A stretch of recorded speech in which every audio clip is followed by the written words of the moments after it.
So welcome you all बच्चा party in Vandana's study studio. तो आज हम डिस्कस करने वाले हैं ज्योग्राफी का chapter number 1 resource and development. ये चैप्टर छोटा सा है, बहुत लेंथी तो नहीं है, but still we are discussing this chapter under 2 parts. तो अभी हम यहाँ पर आपसे शेयर कर रहे हैं पार्ट 1, ताकि आपको चैप्टर बहुत लेंथी और बोरिंग ना लगने लगे और आप इजीली और साथ ही साथ एक्सप्लेनेशन भी प्रॉपरली कवर हो सके। अदरवाइज पूरा चैप्टर एक साथ लेंगे तो 2 आवर्स का वीडियो ना हो जाए। So let's start. और स्टार्ट करने से पहले आपको मैं बता दूँ, this video you are watching from table of a teacher, right? So after the experience of the 15 years of a teaching continuously correction work in the board examination, I'm sharing many more questions with you. तो आपको exam preparation and idea of the questions and important topic सब कुछ हम साथ साथ में बताते चलेंगे। तो एक टीचर के टेबल से, टीचर की पेन से ये वीडियो आप लोग के लिए है। सो let's start. So resource and development बहुत अच्छा सा चैप्टर है, सिंपल सा चैप्टर है, बस थोड़ा सा आप अटेंशन के साथ इसको सुन लीजिए, then revise your NCERT and it will done. तो यहाँ पर हम डिस्कस करने वाले हैं ये बेसिक पॉइंट्स। तो आपका जो ओवरऑल चैप्टर है उसमें ये सारे कंटेंट हम देखते हैं। इज़ अबाउट डेफिनेशन रिसोर्स क्या है, interdependency, classification of resources and development of resources, resource planning, conservation of resources, land resource, land utilization, land use pattern, soil as resource, classification of soil and soil erosion। तो ये सारा chapter का content है, but अभी यहाँ पर इस वाले में हम डिस्कस करने वाले हैं that is few half topics. तो यहाँ पर हम डिस्कस करेंगे कंजर्वेशन ऑफ रिसोर्सेज यहाँ तक, ठीक है, और लैंड पैटर्न के बाद हमारा पार्ट 2 में कवर होगा। So let's move. रिसोर्स, अगर हम बात करते हैं डेफिनेशन की, इफ़ यू रिमेंबर तो आपने क्लास 8th में रिसोर्स की डेफिनेशन पढ़ी थी। So everything available in our environment, simple definition हमने डिस्कस किया था। Everything available in our environment which can use to satisfy our needs provided technologically accessible, economically feasible and culturally acceptable.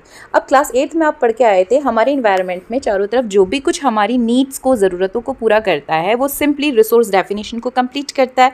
But now because you are in a class 10th तो आपका definition थोड़ा सा wider हो गया है। तो अब जब आप डेफिनेशन लिखेंगे तो ये पूरा पार्ट आपको ऐड करना है to get full marks, right. तो everything available in the environment, ये डेफिनेशन तो 8th ऑनवर्ड्स भी आपने पढ़ा ही था। यहाँ पर आपको 3 पॉइंट्स याद रखने हैं साथ में। कौन से? It's about technologically accessible, economically feasible and culturally acceptable. अब इसका मतलब क्या होता है? Very simple and understand the concept also. जब हम बात करते हैं टेक्नोलॉजिकली एक्सेसिबल, यानी फॉर एग्जाम्पल रिसोर्स हमारी नीड को तभी फुलफ़िल करेगा ना जब हम टेक्नोलॉजिकली उन चीज़ों को एक्सेस कर सके। सपोज़ हमारे पास समंदर में बहुत कीमती कीमती मोती होते हैं, ब्यूटीफुल एंड प्रीशियस ऑल्सो, लेकिन क्या हमारे पास टेक्नोलॉजी है कि हम उस समंदर की गहराई में पैसिफिक ओशन के सेंटर पॉइंट तक जा करके उस मोती को निकाल के ले आएँ? नहीं है। भाई जान का जोखिम ले करके तो हम नहीं जाएंगे। या मैं दूसरा आपको एग्जांपल बोलूँ कि भाई आज से हज़ारों साल पहले भी फॉरेस्ट हुआ करते थे, वेजिटेशन हुआ करती थी, पेड़ पौधे हुआ करते थे, तो फिर पेपर पेन क्यों नहीं यूज़ होता था? Why? Because it was technologically not accessible. तब वो टेक्नोलॉजी ही नहीं थी। तो जब तक टेक्नोलॉजिकली हम चीज़ों को एक्सेसिबल नहीं बना लेते हैं तब तक वो रिसोर्स की डेफिनेशन में कैसे आ पाएगा? Second, this is technologically accessible, right. इसको हम ऐसे मार्क करते हैं पत्ता पेन लेकर के, टेक्नोलॉजिकली एक्सेसिबल। दूसरा आता है इकोनॉमिकली फीजिबल, ठीक है। Economically feasible means we should have such a financial power to arrange it, to purchase it. अब बहुत बड़ा शोरूम है, बहुत अच्छे सपोज कोई भी आइटम हो सकता है, आपका कोई अच्छा सा फैशनेबल ड्रेस हो सकता है, कोई शू हो सकता है, 10,000 का मिल रहा था, अभी डिस्काउंट चल रहा है और 7,000 का मिल रहा है। बट स्टिल वो मेरे लिए तब तक वैल्यू नहीं रखेगा जब तक मैं फाइनेंशियली उसको फिजिबल नहीं हूँ उस चीज़ के लिए, है ना। तो मैं जनरली 2-3 हज़ार का शूज़ पहन रही हूँ, भैया मैं क्यों इतना महंगा जूता पहनूँ? मेरे लिए उसकी वैल्यू ही नहीं है और वो मेरे लिए तब तक रिसोर्स नहीं बनेगा क्योंकि मैं उसको खरीद नहीं सकती। तो economically also feasible, understand. Then culturally acceptable. Culturally acceptable का मतलब सोसाइटी और सोशली भी चीज़ें एक्सेप्टेबल होनी चाहिए, तभी वो हमारे लिए रिसोर्स की डेफिनेशन फुलफिल करती हैं। कैसे? फॉर एग्जांपल आपकी कॉलोनी है, आपकी कॉलोनी का कोई सिटिंग एरिया, पार्क एरिया है। अब उस पार्क में ऑब्वियसली बहुत सुंदर सुंदर फूल भी हैं और कुछ अच्छे अच्छे से हरे भरे खूब बड़े घने से पेड़ भी हैं। तो obviously we know the importance of tree, और हमें ये भी पता है भाई पेड़ से कागज़ बनता है और उस कागज़ को हम यूज़ कर रहे हैं, कॉपी बना लेंगे। अब उस छोटे पार्किंग एरिया में जितने भी प्लांट्स हैं उसको मैं अपनी मर्ज़ी से क्या कट कर सकती हूँ? Yes of course technologically accessible है वो मेरे लिए, इकोनॉमिकली भी एक्सेसिबल है, लेकिन क्या कल्चरली एक्सेप्टेबल होगा वो? नहीं। क्या और लोग चाहेंगे मैं उसे काट दूं? ऑब्वियसली नहीं। तो कोई भी चीज़ जब तक कल्चरली एक्सेप्टेबल नहीं होगी तब तक वो रिसोर्स में इंक्लूड नहीं हो सकती है। Hope you have understood, right? तो आपको याद रखना है everything which fulfil our needs which at the same time technologically accessible, economically feasible and culturally acceptable will be pronounced as resources. Okay, अब हम कोई भी चीज़ ले लें, जैसे पिक्चर्स में आपको बहुत सारी चीज़ें यहाँ पर दिखाने की कोशिश मैंने की है। नेक्स्ट सेकंड कंटेंट का हेडिंग हमने लिया interdependent relationship between nature, technology and institution. तो ये आपको एनसीईआरटी ने आपके इस तरीके से दिखाया हुआ है। So human being of course interact with the nature through the technology and create institution to accelerate their in economic development. हम जानते हैं कि human being is a unique resource. बिना ह्यूमन के हमारे लिए ना तो रिसोर्सेज की वैल्यू है, ना इंस्टीट्यूशंस की, ना टेक्नोलॉजी की। एंड दीज रिसोर्सेज, जो भी नेचुरल रिसोर्स हमको मिल रहा है फिजिकल एनवायरनमेंट से, ये सारे भी अपने आप में हमारी नीड्स को ओवरऑल फुलफिल आज की डेट के हिसाब से तो बिल्कुल नहीं कर पाएंगे, because at the same time we need such advance technology and institution. जैसा हमने अभी रिसोर्स की डेफिनेशन में पढ़ा था, technologically also accessible, economically feasible. तो अब एज एन ह्यूमन बीइंग सबसे पहले तो भाई नेचुरल रिसोर्स का कलेक्ट किया जाएगा। फॉर एग्जाम्पल, अगर हमें एक कॉटन शर्ट बनानी है, ठीक है, कॉटन की शर्ट बनानी है, तो एज एन रॉ मटेरियल हमें क्या चाहिए? कॉटन मुझे चाहिएगा कॉटन की शर्ट बनाने के लिए। अब कॉटन कलेक्ट कर लेने से ही तो शर्ट नहीं बन जाएगी ना, तो उसके लिए भाई हम वो सारा कॉटन कलेक्ट करेंगे, जो भी प्रोसेस होगा, प्रोसेसिंग का जो भी पार्ट होगा। सबसे पहले हमें एक बिल्डिंग चाहिए जिसको हम बोल रहे हैं इंफ्रास्ट्रक्चर और इंस्टीट्यूशन।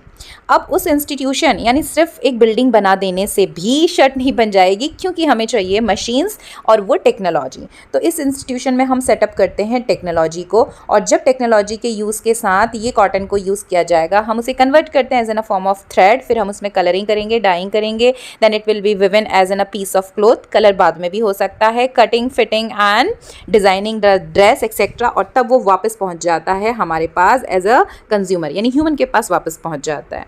तो ये इंटरडिपेंडेंट रिलेशनशिप है between the technology and institution, ठीक है। तो नेचर, इंस्टीट्यूशन, टेक्नोलॉजी, तीनों चीज़ें मिल करके आपस में फाइनली कंफर्टेबल रिसोर्सेज प्रोवाइड करने के लिए काम कर पाते हैं।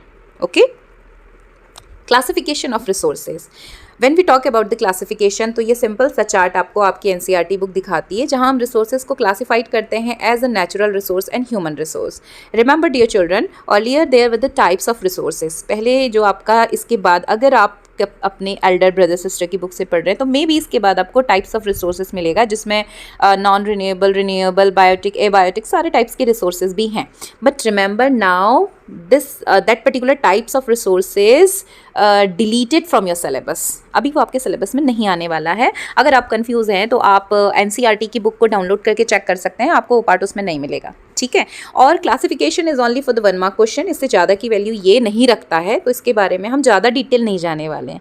Okay, be happy. तो मैं आपको यहाँ पर वही सारी चीज़ें एक्सप्लेन करने वाली हूँ which will be important for your exam point, okay, जो बोर्ड एग्जाम में आना है। तो क्लासिफिकेशन ये दिया हुआ है, आप अपनी बुक में देख सकते हैं। यहाँ भी आपको मैंने सेम चार्ट प्रोवाइड कर दिया है। You may have a question for the MCQ, do the basic classification, what is the natural classification of resources and so on. अब आते हैं अगले टॉपिक पे, is about problem created by indiscriminate use of resources by man. अब हम resources use तो कर रहे हैं, हम मतलब ऑल द ह्यूमन तो इंक्लूड नहीं है, बट मेनली जो सबसे ज़्यादा एक्सप्लॉइट होता है रिसोर्स, उसमें हम काउंट करते हैं बिग बिजनेसमैन हो गए, इंडस्ट्रियलिस्ट हो गए, क्योंकि वो रिसोर्सेज को मैक्सिमम यूज़ कर रहे हैं। एनी हाउ, हम सब डायरेक्टली इसका पार्ट नहीं है, but indirectly we all are included here, we all are part of it. So problems created by indiscriminate. Indiscriminate का मतलब होता है बच्चा कि बिना सोचे समझे, बिना प्लानिंग के कोई भी काम करना, तो दैट इज़ इनडिस्क्रिमिनेट, अव्यवस्थित रूप से।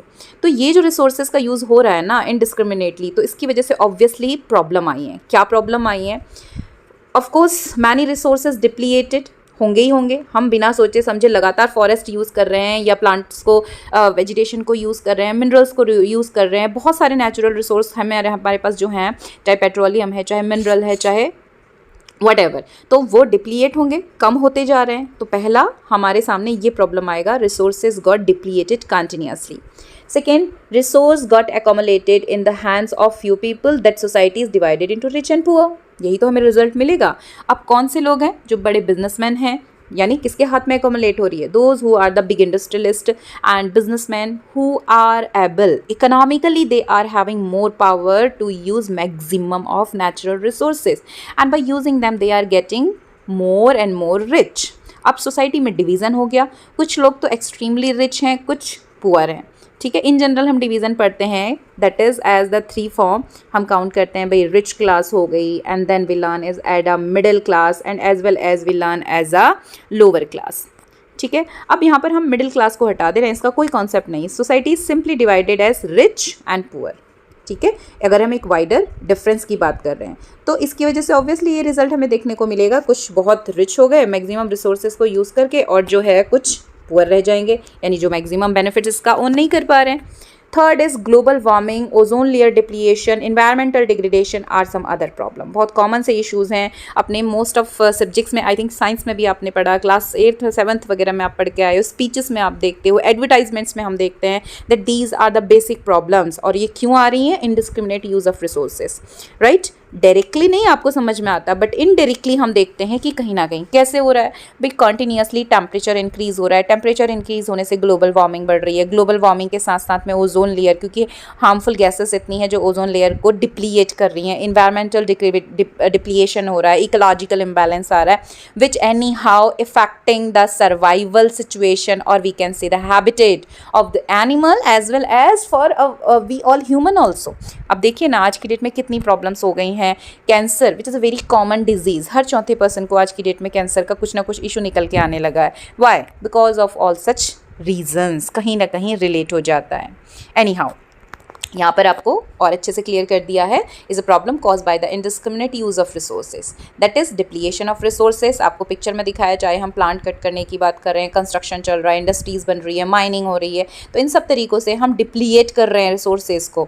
सेकेंडली अकोमोलेशन, जिसकी वजह से पुअर और रिच का वेरिएशन आ रहा है, and indiscriminate resource creating the further problem of the global warming, ozone layer depletion, pollution problem, land degradation and many more, right? So these are the problems. Now is about the development of resources. Just a minute.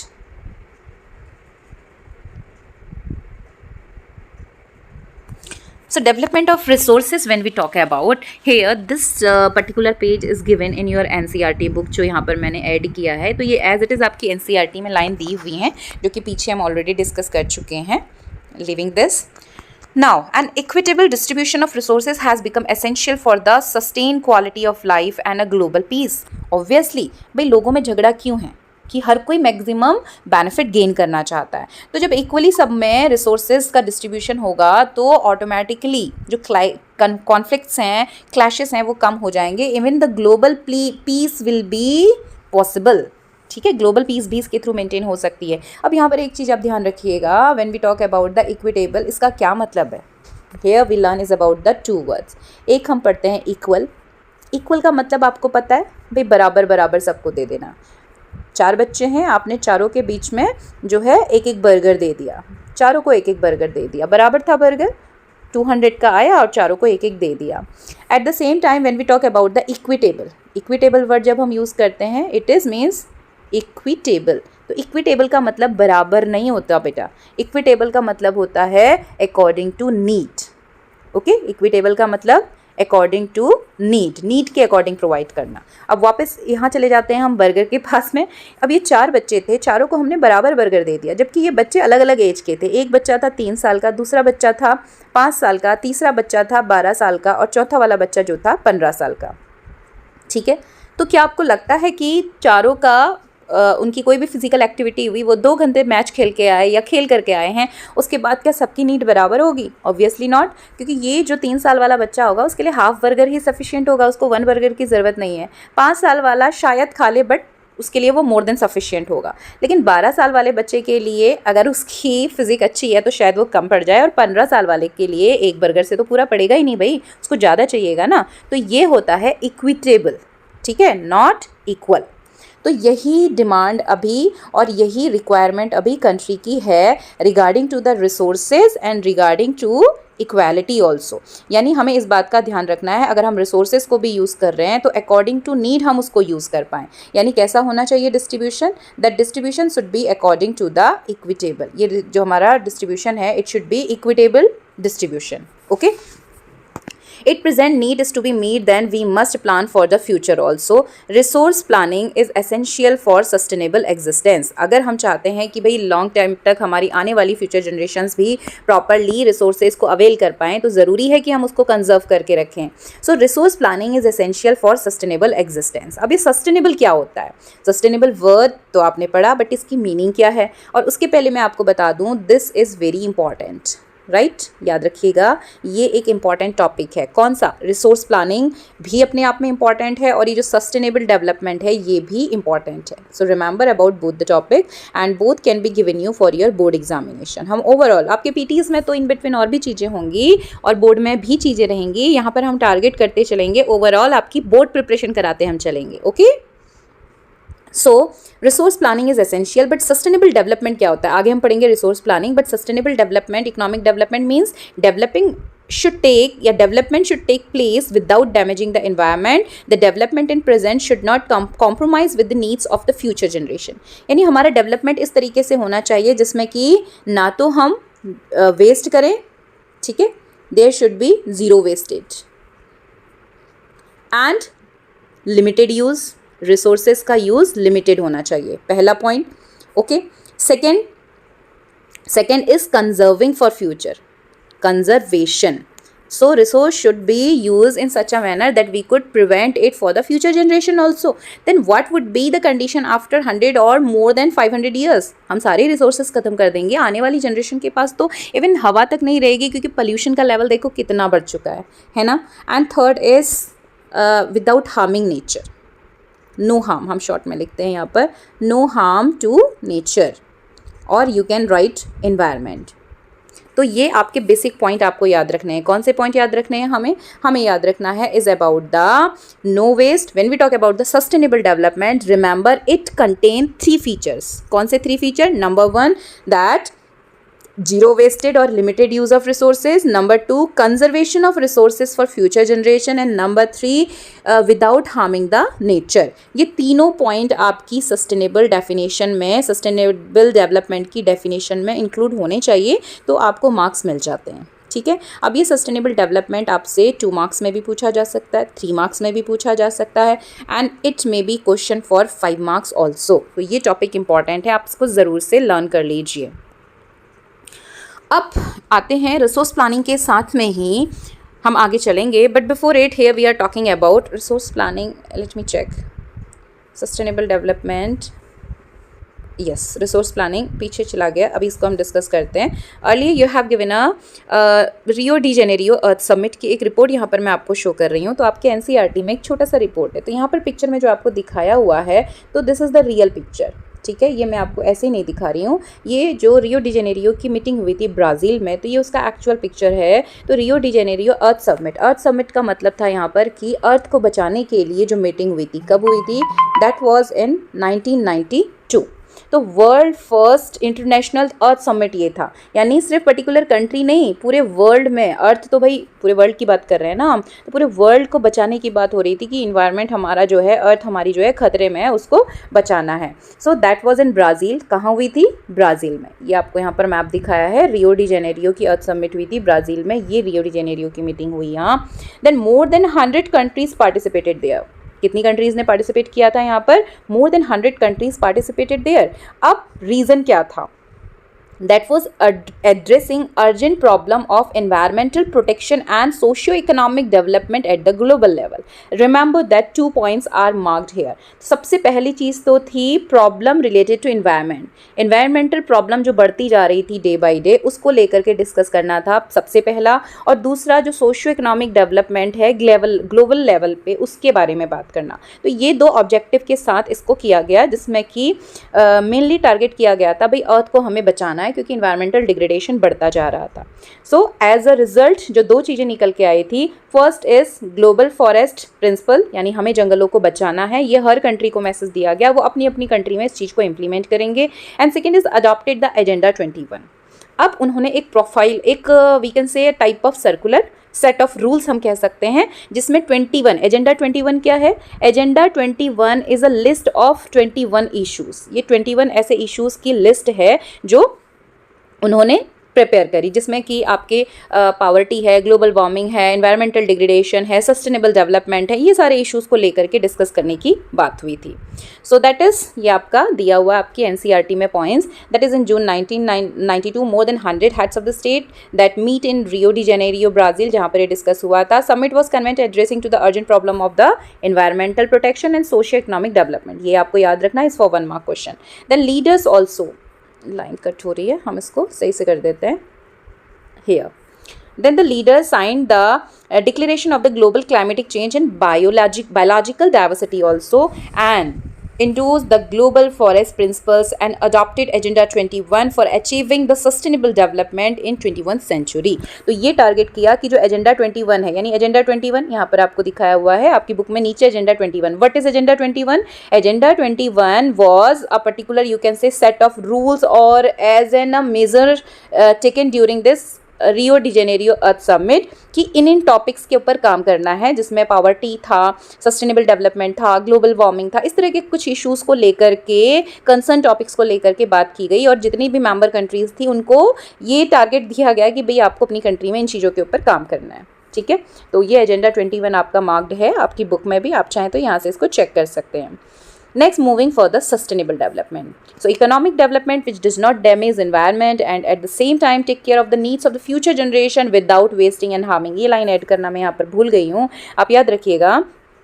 3 points मैंने जो आपको बताए थे, कौन से? Again remember that this 3 points. Number 1, without wasting और damaging and limited use of resources. दूसरा point आपका आ जाएगा conserving resources for future generation. And number 3 is that using or developing, or we can say development in such a way that environment shouldn't harm, or we can say simply without harming our environment. ठीक है, तब आपका आता है sustainable development.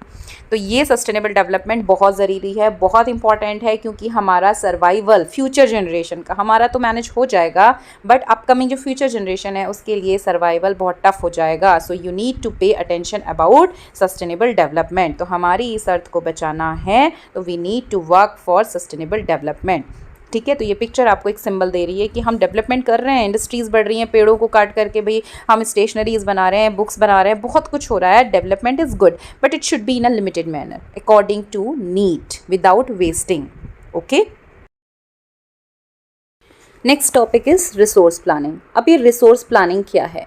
सो नाम से ही आपको समझ में आ रहा है, रिसोर्स आपको पता है, प्लानिंग मतलब किसी भी चीज़ को प्लान वे में लेकर के चलना. तो जो भी रिसोर्सेज अवेलेबल हैं हमारे पास, उसको एक प्लान इनडिस्क्रिमिनेटली यूज़ ना करके अगर हम उसको प्लान वे में यूज़ करते हैं तो काफ़ी हद तक हम सस्टेनेबल डेवलपमेंट के पाथ पे आगे बढ़ रहे होते हैं. राइट, तो planning, resource planning is very important for the 3 mark question also. ये आपका 3 मार्क्स के क्वेश्चन के पॉइंट ऑफ व्यू से भी इम्पॉर्टेंट है. तो इंडिया में जो रिसोर्स प्लानिंग है इसके लिए आप यहाँ पर 3 पॉइंट्स आपको एनसीईआरटी बुक में ये मार्क किया हुआ है. तो रिसोर्स प्लानिंग जहाँ पर हमें मार्क किए हैं 3 points. First is identification of resources and then inventory. Identification का मतलब क्या है? मीनिंग पता है भाई आपको? आइडेंटिफिकेशन मतलब चीज़ों, उस रिसोर्स के बारे में पता करना, आइडेंटिफाई करना कि कहाँ पर, जैसे छत्तीसगढ़ है, झारखंड है, वहाँ पर आयरन ओर काफ़ी अच्छा है. राजस्थान है, वहाँ पर हम कह रहे हैं कि सोलर एनर्जी बहुत अच्छी है. अरुणाचल प्रदेश है, वहाँ पर हम कह रहे हैं कि वाटर बहुत अच्छे अमाउंट में अवेलेबल है. तो आइडेंटिफाई करना कि कंट्री के किस पार्ट में क्या क्या रिसोर्सेज हैं. अब आइडेंटिफाई हो गए, आइडेंटिफाई करने के बाद उनकी इन्वेंट्री करना. Right, inventory of the resources. Inventory से क्या मतलब है? इन्वेंट्री का मतलब लिस्टिंग करना कि भाई हमारे पास इस एरिया में ये रिसोर्सेज हैं, अरुणाचल प्रदेश में ये सारे रिसोर्सेज हैं. डिफरेंट रिसोर्सेज को डिफरेंट लिस्टिंग आउट करना. हमने सपोज कोई भाई बुकलेट रेडी कर ली, एक परफॉर्मा रेडी कर लिया, हमने लिस्ट कर लिया, आइडेंटिफाई कर लिया किस जगह में कौन से रिसोर्स हैं. इसके बाद हम उन सबकी इन्वेंट्री कर लेंगे, तभी तो हमें याद रहेगा ना इन्वेंट्री करना.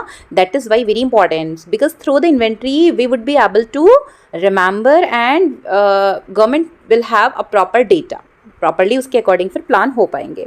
Second is that economic and technological evolution, उसका चेक करना कि टेक्नोलॉजिकली हमारे पास कितना है अवेलेबल, हमारी टेक्नोलॉजी कितनी एडवांस है, क्या हम उन रिसोर्सेज को एक्सेस अमाउंट तक यूज़ कर पा रहे हैं या नहीं कर पा रहे हैं, यानी टेक्नोलॉजिकली कितना वो डेवलप हुए हैं। And third is matching resource development plan, और तीसरा हमारा जो कंट्री का रिसोर्स डेवलपमेंट प्लान है उसके अकॉर्डिंग हमारे पास अवेलेबल रिसोर्सेज हैं, उससे कम है कि उससे ज़्यादा है, तो उसके साथ मैच करवाना। तो these 3 points are as the part of resource planning. या फिर आपसे क्वेश्चन पूछा जाए discuss about the resource planning in India, ठीक है, तो भी आपको ये 3 पॉइंट लिखने हैं। आपकी एनसीईआरटी बुक में ये तीनों ही पॉइंट 1 2 3 पॉइंट करके मार्क किए हैं। रिसोर्स प्लानिंग वहाँ पर हेडिंग आपको दिया है, यहाँ मैंने वो पेज ऐड नहीं किया हुआ है। So resource planning is very important. अब क्वेश्चन आता है कि why resource planning is important. Yes, of course it's very important. Again the 3 mark question की वैल्यू ये रखता है। So need for resource planning, there are some reasons which are rich in certain types of resources but are deficit in some other areas, right. For an example, अब of course सारी जगह में सारे resources तो नहीं है ना। जैसे आप देख सकते हैं अभी केरला में कोकोनट बहुत अच्छा होता है, कश्मीर हिमाचल में सेब बहुत अच्छा होता है, प्लेन एरिया में मैंगोज लीची वाले फ्रूट्स अच्छे होते हैं, लेकिन सब जगह इक्वली तो नहीं होते। कोकोनट जहाँ पर हो रहा है वहाँ पर जो है आपका एप्पल है और जो भी ड्राई फ्रूट्स हैं ये सब कुछ नहीं होता, ये हिली एरियाज़ में होते हैं। तो रिसोर्सेज अनइवनली डिस्ट्रीब्यूटेड हैं।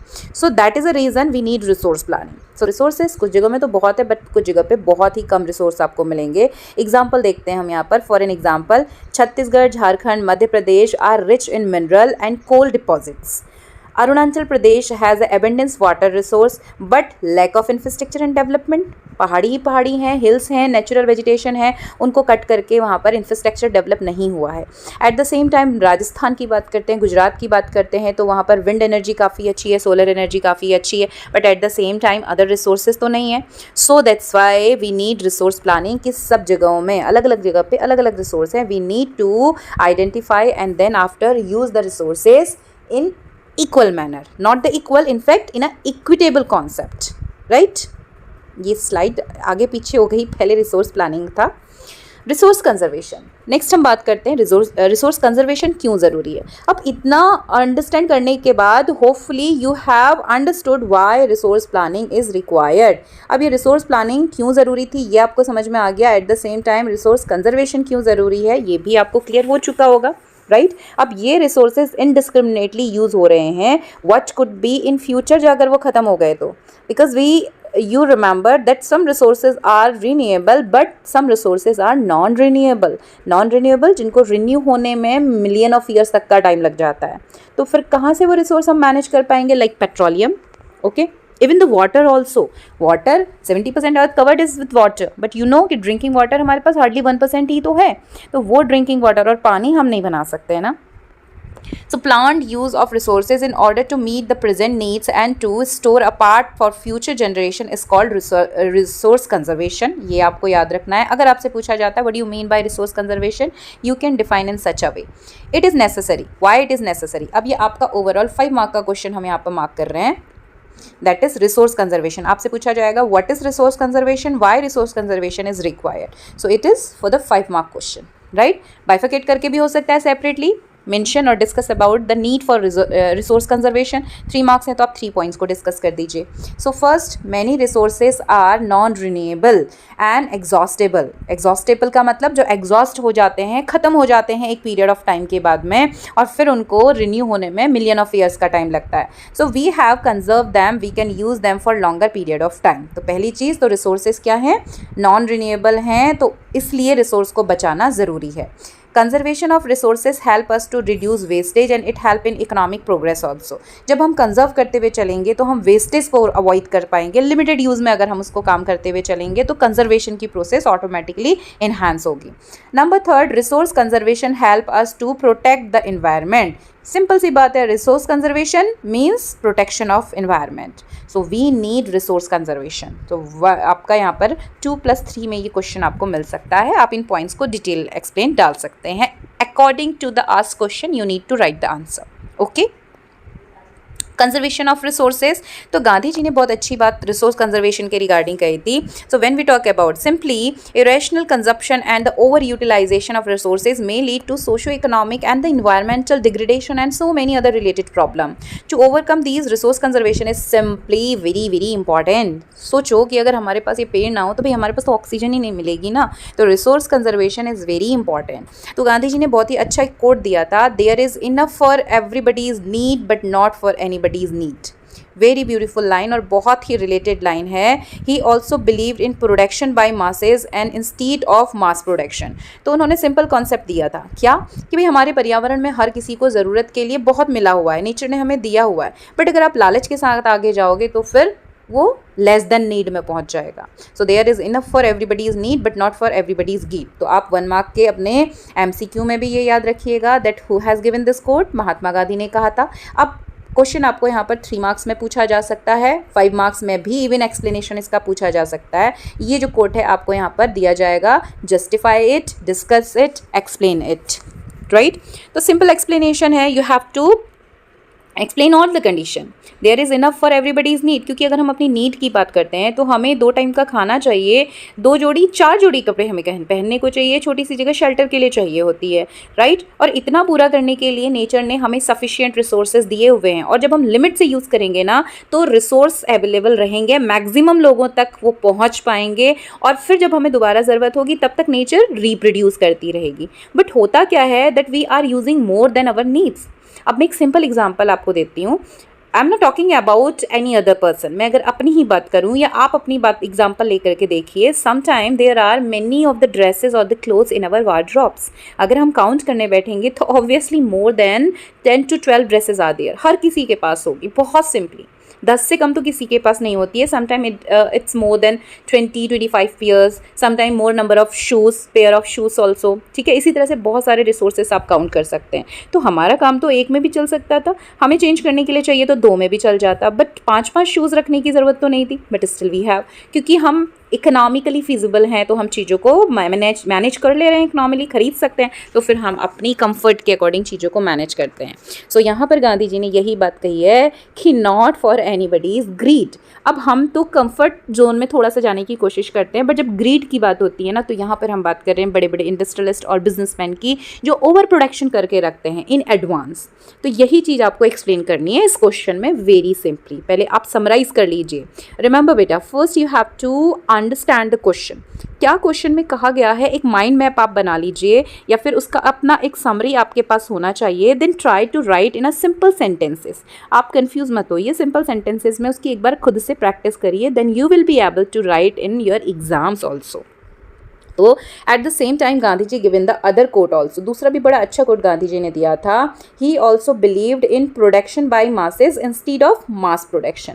अभी जो हमारा आज की डेट में हो रहा है वो क्या होता है, production by masses instead of mass production. तो गांधी जी ने बोला कि प्रोडक्शन मास में, मास मतलब एक्सेस में, मास का मतलब क्या है, मास मतलब मोर देन नीड, ठीक है, मोर एंड मोर, या आप कह लो मोर देन नीड्स, बहुत ज़्यादा प्रोडक्शन जो हो रहा है. तो उन्होंने बोला कि प्रोडक्शन इज़ इन मास, मतलब प्रोडक्शन बहुत ज़्यादा हो रहा है, but at the same time instead there should be production by masses. ठीक है, are you getting my points. Simply यानी एक मशीन है और एक मशीन से बहुत ज़्यादा प्रोडक्शन हो रहा है. इसी तरह से कुछ नंबर ऑफ मशीन्स हैं और number of amount, surplus amount, countless products, goods are produced by the limited number of machines. ऐसा ही तो होता है. तो इस चीज़ को गांधी जी ने मना किया, यानी मास प्रोडक्शन नहीं होना चाहिए, बल्कि जो प्रोडक्शन हो रहा है उसके लिए मैक्सिमम मास का मतलब लोग, पीपल. ठीक है, so production should be done by masses, यानी मैक्सिमम लोगों को जब हम इन्वॉल्व करेंगे तो चीज़ें उनकी नीड के अकॉर्डिंग बराबर हों. और मैक्सिमम लोगों को इन्वॉल्व करने से क्या होगा, there will be the other problem, जो अनएम्प्लॉयमेंट की प्रॉब्लम है वो कम होगी, है ना. बहुत अच्छी चीज़ है, बहुत ही अच्छा सेंटेंस है. It also may have the value and importance of 3 marks for your board examination. तो आप इसको भी याद रखिए. So this all about today's lecture. तो आज वाली क्लास में हमने यहाँ तक कंप्लीट किया है. तो यहाँ तक रिसोर्स प्लानिंग तक हमने कंप्लीट किया part 1. Land resource, soil, conservation of soils, ये सारी चीज़ें हम कंप्लीट करेंगे पार्ट 2 में, राइट. अगर आपको समझ में आ गया हो तो एक अच्छे से कमेंट मैम के इस हार्ड वर्क के लिए ड्रॉप कर दीजिएगा। Like the video and stay connected. यहाँ पर आपको बहुत सारे क्वेश्चन आंसर्स और मेथड और हम मार्किंग कैसे करते हैं सब कुछ आपको धीरे धीरे आगे वीडियोज़ में मिलता रहेगा। सो स्टे कनेक्टेड, मिलते हैं दोबारा, तब तक के लिए बाय बाय।